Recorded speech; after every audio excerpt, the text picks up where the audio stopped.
कि जैसे हम इंटरनली अनटच्ड रहें, ठीक है, बाहरी चीज़ें हमें प्रभावित ना कर पाए, तो हम तब कर्म करते हैं तो ये सारे कर्म हमें बाहरी दुनिया में ही करने पड़ रहे हैं। तो ये तो सुनने के बाद हम समझ पाते हैं कि हमें अनटच्ड नहीं रहना है, इमोशनली अटैच नहीं होना है, फील नहीं करना है।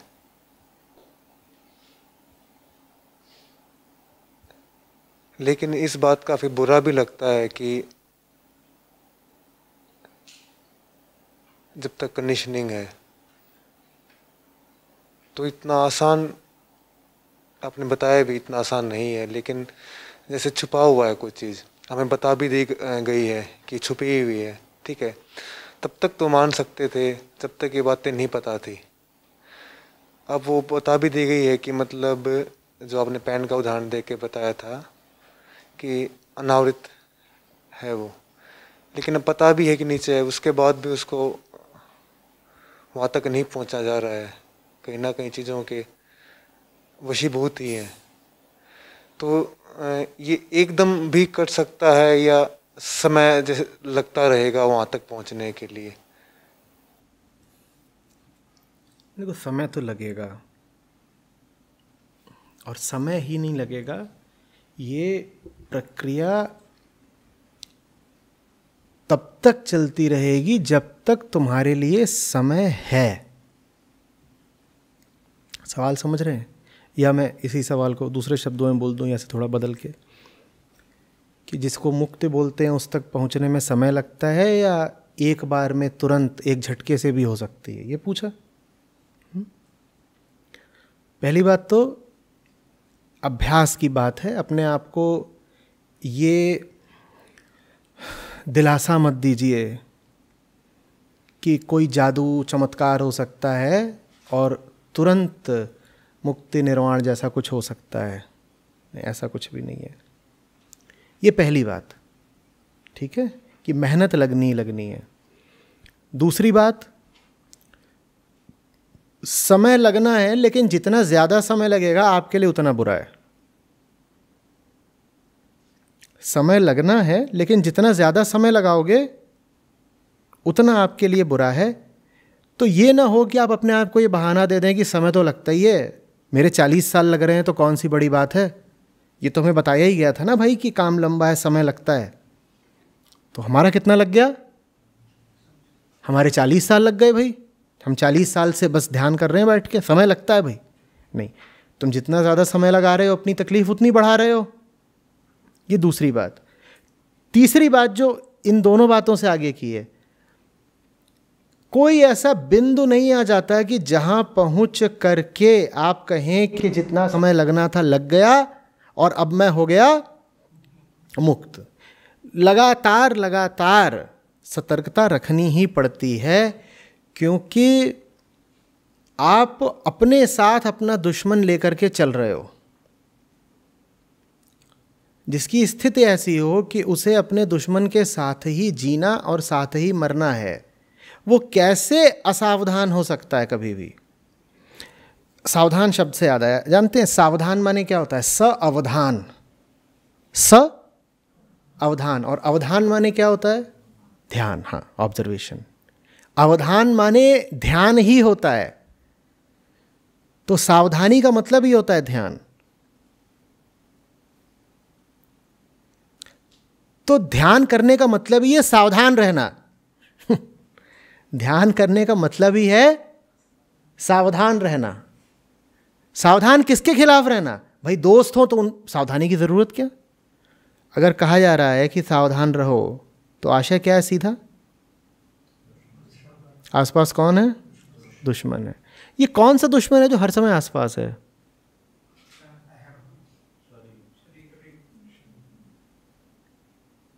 इसी के साथ जिए हैं, पैदा हुए थे, मरेंगे।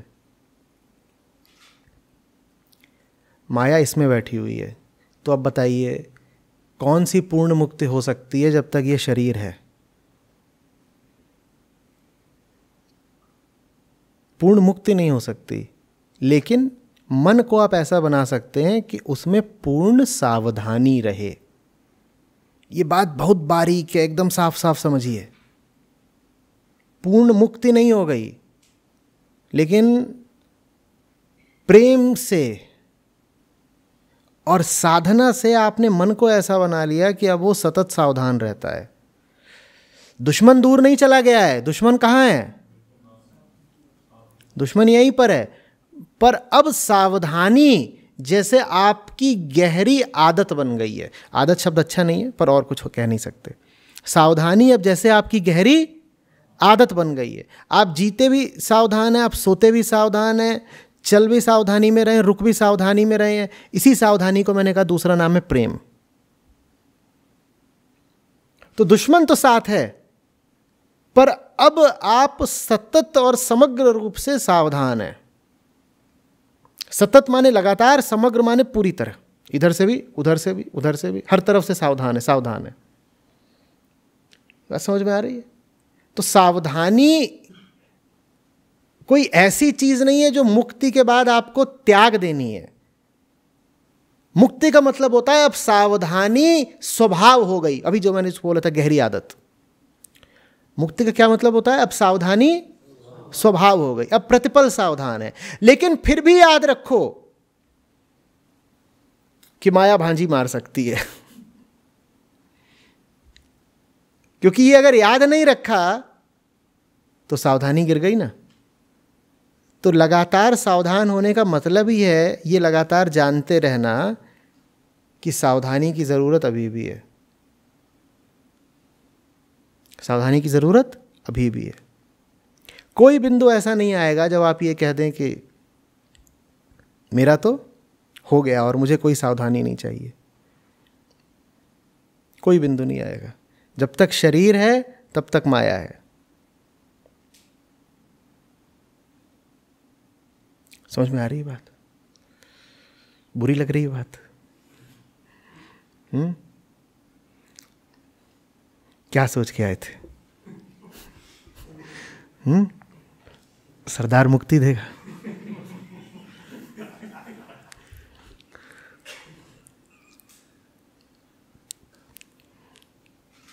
मुक्ति एक सतत प्रक्रिया है, कोई बिंदु नहीं है कि आप आज लक्ष्य बनाएं कि 1 जनवरी 2021 को मुक्ति पानी है। समझ में आ रही है बात? आप लक्ष्य बना ले, अच्छी बात है, आपकी गति बढ़ेगी। पर अनंत है अगर मुक्ति, तो उस तक पहुंच कैसे जाओगे? पहुंच तो किसी ऐसी चीज तक ही सकते हो ना जिसका अंत होता हो। वो मुक्ति जिस तक हम पहुंच गए कोई बहुत छोटी सी और सस्ती चीज होगी। बिल्कुल हो सकता है ऐसा कि आपको लगने लगे कि आप मुक्त वगैरह हो गए, एनलाइटेंड हो गए, पर वो कोई बहुत छोटा सा साधारण सा कुछ होगा जो आपको मिल गया है। आपको कुछ पत्थर सा मिल गया है, आपने उसी को हीरा समझ लिया। हीरा अगर वाकई हीरा है तो अनंत मूल्य का होगा, और जो अनंत है उसकी प्राप्ति नहीं हो सकती। अनंत की प्राप्ति के लक्ष्य का फायदा यह होता है कि वो तो नहीं मिलेगा, उसे पाने की कोशिश में आप घिस घिस के खत्म हो जाओगे। ये फायदा होता है। और यही तो करना था ना, सत्य को पाना नहीं था, अहंकार को मिटाना था। समझ में आ रही बात? अहंकार का आखिरी अवशेष तब तक रहता है जब तक शरीर है, लेकिन सावधान रह सकते हैं हम।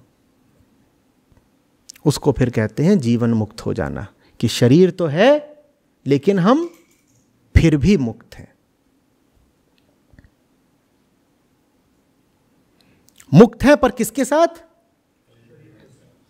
सावधानी के साथ मुक्त हैं। ये बात अध्यात्म में भी लागू होती है। ये बात तथाकथित मुक्त पुरुषों पर भी लागू होती है। सावधानी हटी, दुर्घटना घटी। इसीलिए पाते हो कि इतने लोग जो घोषित करते थे कि हम तो अब मुक्त हो गए हैं, थोड़ी देर पहले तो मुक्ति में थे, अब जेल में क्यों हो? क्योंकि सावधानी हटी, दुर्घटना घटी। शरीर जब तक है तब तक कोई भी मुक्ति अंतिम नहीं होती। और ऐसा नहीं कि मुक्ति होती नहीं है, मुक्ति होती है लेकिन अंतिम नहीं। फिर मुक्ति के आगे मुक्ति है, मुक्ति के आगे मुक्ति है, अनंत है मुक्ति, मुक्ति पे मुक्ति, समाधि पे समाधि, बढ़ते ही जाना है, बढ़ते ही जाना है। यही मुक्ति का स्वभाव है। क्या? वो बढ़ती जाती है, बढ़ती जाती है। कोई चाय थोड़ी है कि पी ली, कटोरा खाली कर दिया। सागर है, तुम पीते जाओ वो उतना ही शेष रहेगा, पीते जाओ उतना ही शेष रहेगा। मुक्ति ऐसी चीज है, तुम पाते जाओ, अभी और बची रहेगी पाने के लिए, अभी और बची रहेगी पाने के लिए।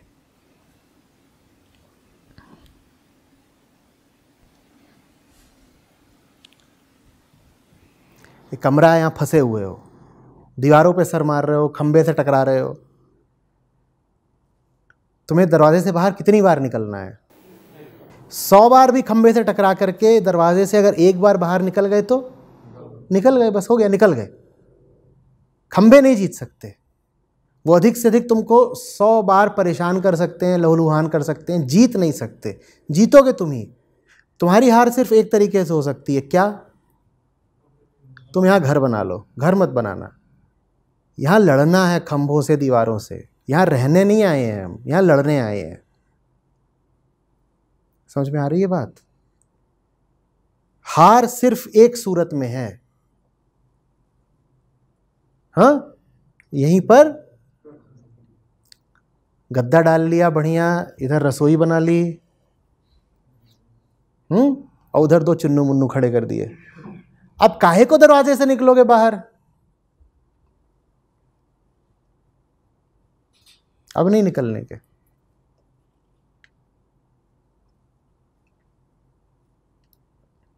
और उस स्थिति में तुम्हारे ये पर्दे, ये खंभे, ये दीवालें, ये फर्श बहुत साफ नजर आएंगे।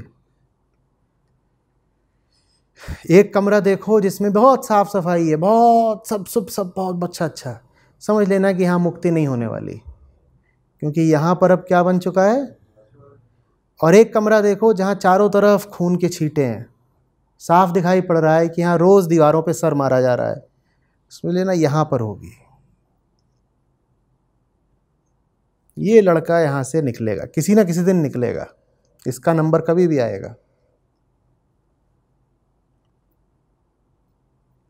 और इसका ये नहीं मतलब है कि जिन्होंने घर बना लिया है बहुत सुख में है, ये पता है भीतर ही भीतर क्या चल रहा होगा। अच्छा ठीक है, अब दीवार पे सर कौर मारे, बड़ा दर्द होता होगा, खून वून आता होगा, तो नहीं, सर फोड़ने में भी जो सुख है वो सर फोड़ने वाले ही जानते हैं।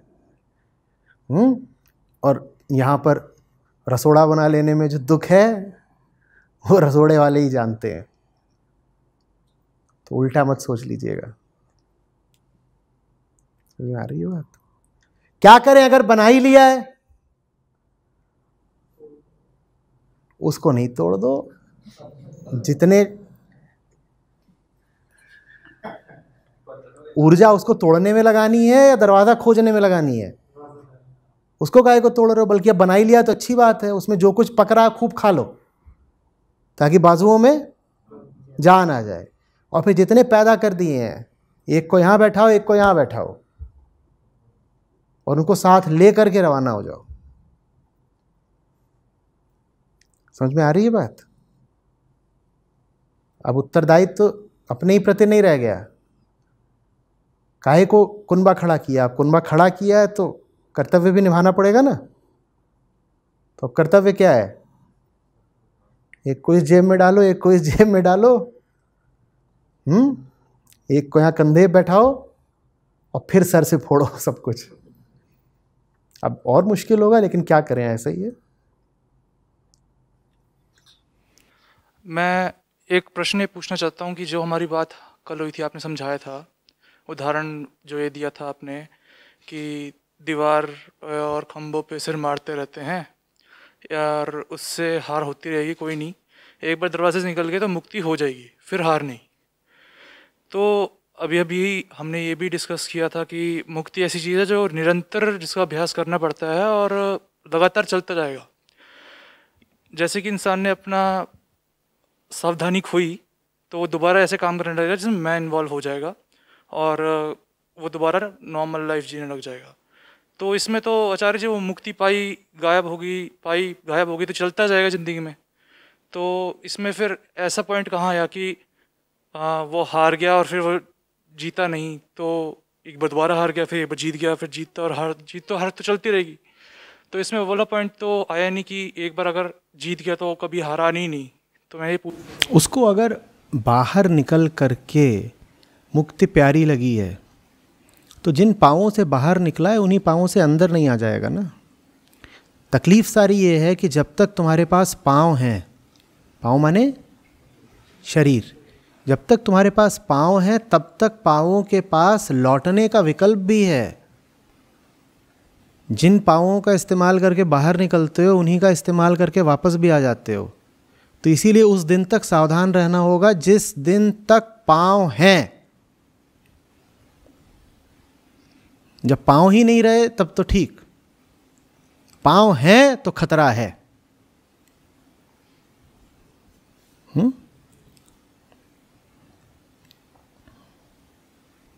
और ऐसा बहुत हुआ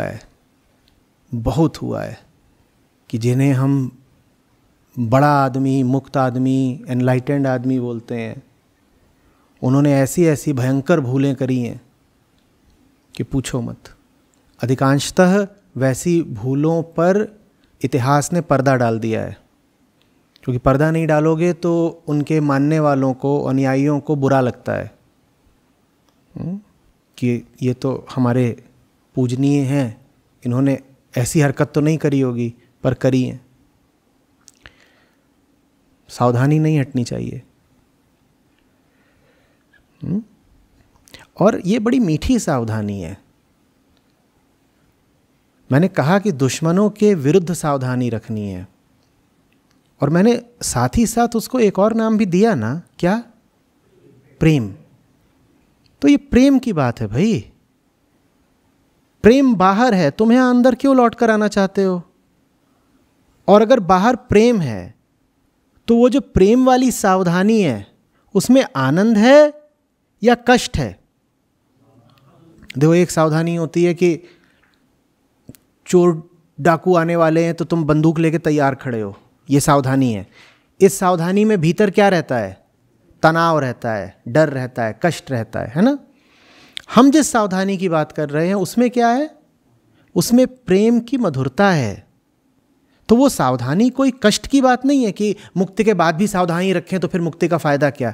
अरे वो बड़ी मीठी सावधानी है, ये फायदा बहुत अच्छी सावधानी है, उसको रखने में बड़ा रस है। जैसे कि कोई वास्तविक अच्छा सच्चा पुजारी हो और वो लगातार सावधानी रखता हो कि प्रतिमा के सामने दिया बुझना नहीं चाहिए, अखंड जलना चाहिए दिया। ये उसके लिए कष्ट की बात है। किसी ऐसे से मिलो तो उससे पूछना। जैसे माँ होती है ना, वो बच्चा ज़रा सा कुनुक कर दे तो वो जग जाती है। दिया तो कुछ आवाज़ भी नहीं करता, लेकिन ये व्यक्ति दिए को बुझने नहीं देगा। तेल कम हो रहा है, हवा ज़्यादा हो रही है, उसे तुरंत पता चल जाएगा। उसका काम है उसको, इसमें उसे कोई दर्द नहीं होता। सावधानी को बुरी बात मत मानो, सावधानी मीठी बात है, उसमें प्रेम है।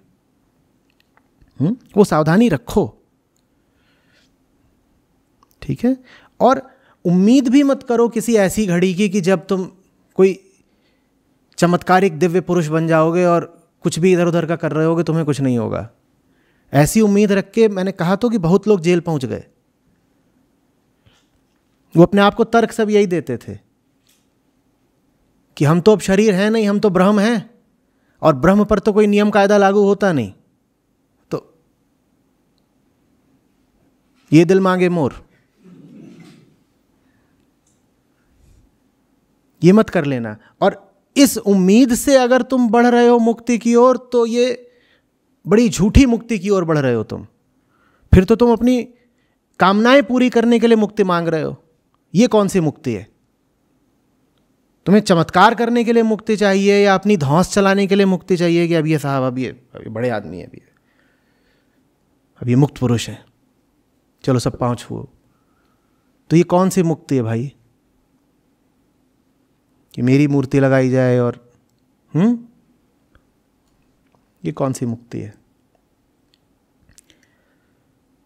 इंसान हो, इंसान की तरह रहो, देवी देवता बनने की कोई ज़रूरत नहीं है।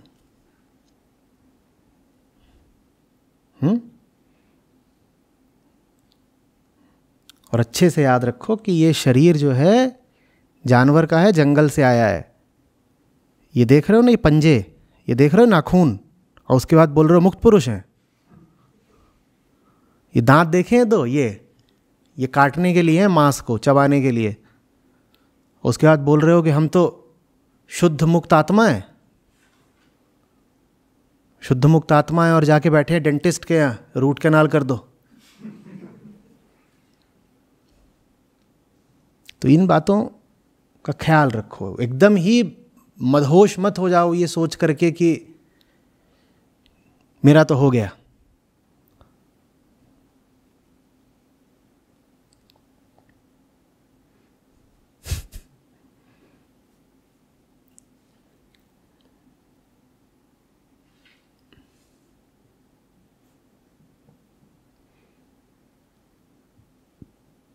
बहुत ये दुर्भाग्य की बात रहती है। अध्यात्म कहने को तो होता है सच की खोज, लेकिन अध्यात्म के नाम पर जितने झूठ बोले जाते हैं इसकी कोई इंतहा नहीं है। और सबसे ज़्यादा झूठ उनके द्वारा बोले जाते हैं जो कहते हैं कि उनको सच मिल गया। ये बात ही गजब है।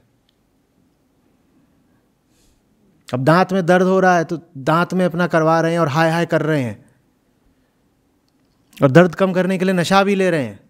और कोई पूछ रहा है कि तुम तो ब्रह्म हो, तुम क्यों हाय हाय कर रहे हो? तो कहेंगे हम नहीं कर रहे हैं, शरीर कर रहा है। तो गजब, यानी हम थोड़ी कर रहे हैं, हम तो साक्षी भर हैं, शरीर कर रहा है। क्या है?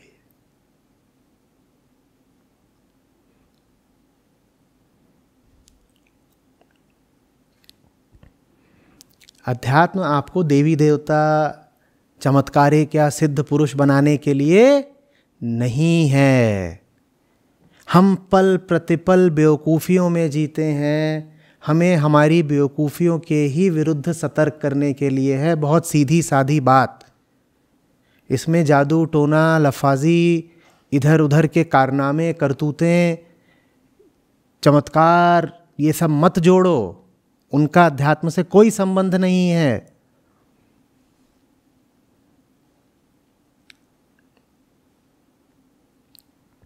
नहीं माननी नहीं ये बात। जब तक वो दिव्य आभा नहीं निकली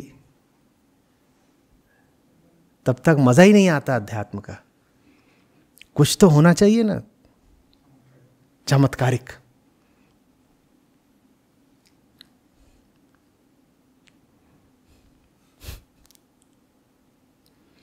आचार्य जी, फिर ऐसे लोग मुक्त हो ही कैसे जाते जो वापस आ सकते हैं? ऐसे ही होता है बेटा, अब क्या करें। जो भी कोई जहाँ भी है वहाँ से उसके लिए सदा दो रास्ते हैं, एक ऊपर का और दुर्भाग्यवश एक नीचे का भी। नीचे गिरने का विकल्प कभी बंद नहीं होने वाला, इसलिए सावधान रहो। बहुत सीधी बात है, कुछ इसमें जटिल लग रहा है? तुम जीवन में बहुत गिरी हुई हालत में हो तो भी तुम्हारे पास ऊपर उठने का विकल्प है, और तुम जीवन में बहुत बहुत ऊपर पहुंच गए तो भी तुम्हारे पास नीचे गिरने का विकल्प है। इसीलिए जब नीचे हो तो श्रद्धा मत खोना, और जब ऊपर हो तो सावधानी मत खोना। आ रही बात समझ में?